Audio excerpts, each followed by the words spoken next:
telur setiap hari. Dan dari sinilah X-Hall muncul sebagai pemain besar di Bekasi.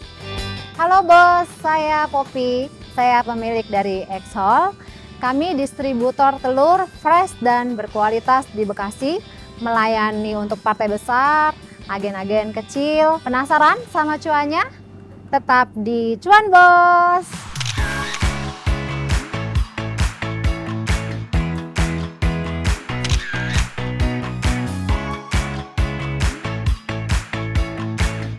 Di balik usaha yang terlihat sederhana ini, Poppy justru memulai dari masa yang paling berat. Yap, pandemi. Saat banyak bisnis tumbang, Doi justru mencari produk dengan kebutuhan paling stabil dan jawabannya adalah telur, bos.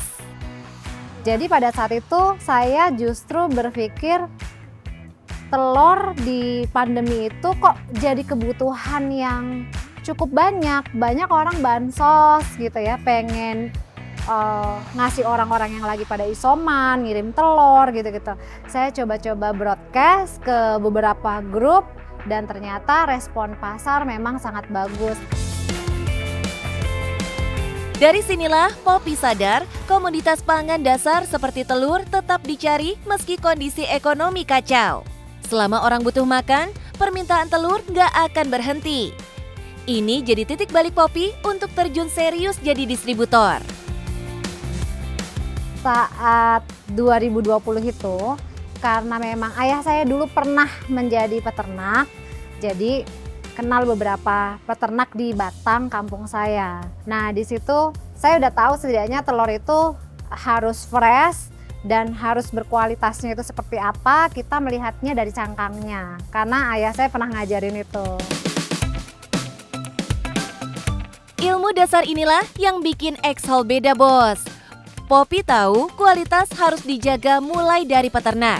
Telur yang baru dipanen langsung di-packing dan dikirim hari itu juga, agar saat sampai ke pelanggan kondisi telur masih segar.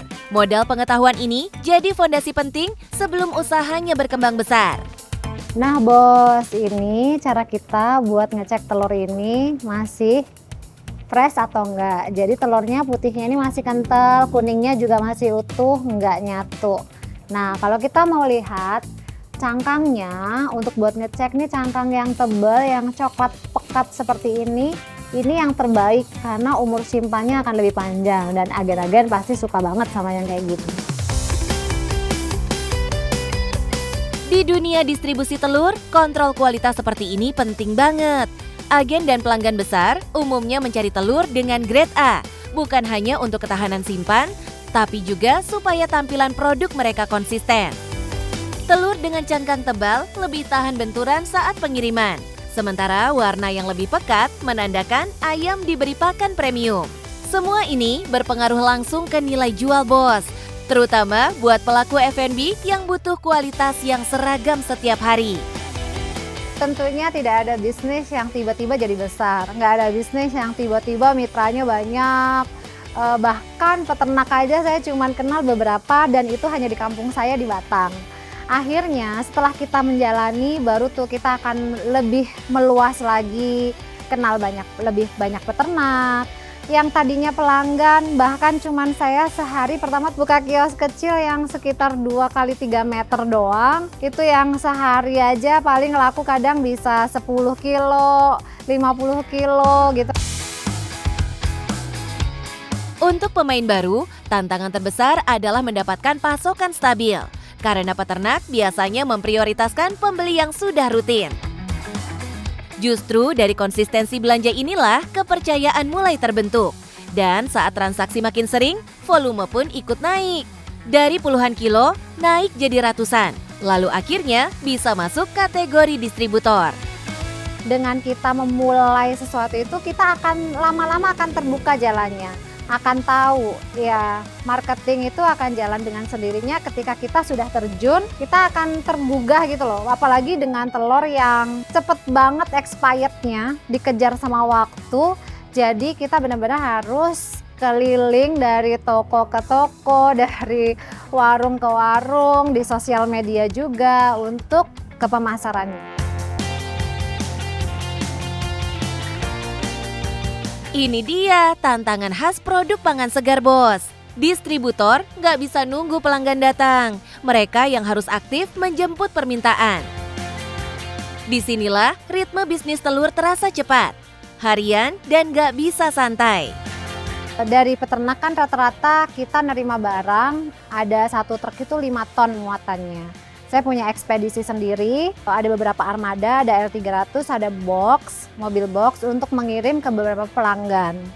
Pelanggan kami itu ada agen-agen yang satu hari mereka selalu belanja 1,5 ton, ada yang 1 ton, ada yang 500 kilo, ada juga yang restoran. Dalam bisnis telur, punya armada sendiri jadi kunci penting. Selain efisiensi ongkir, kontrol suhu dan kecepatan distribusi juga lebih terjamin. Apalagi untuk produk semacam telur yang sensitif pada benturan. Jadi, semakin sedikit pindah tangan, semakin kecil resiko rusak, Bos. Sebenarnya telur itu, harga itu selalu tergantung sama pasar. Kembali kepada hukum ekonomi, supply and demand. Ketika supply-nya terlalu besar, lebih besar daripada demand-nya, udah pasti harganya akan jatuh turun.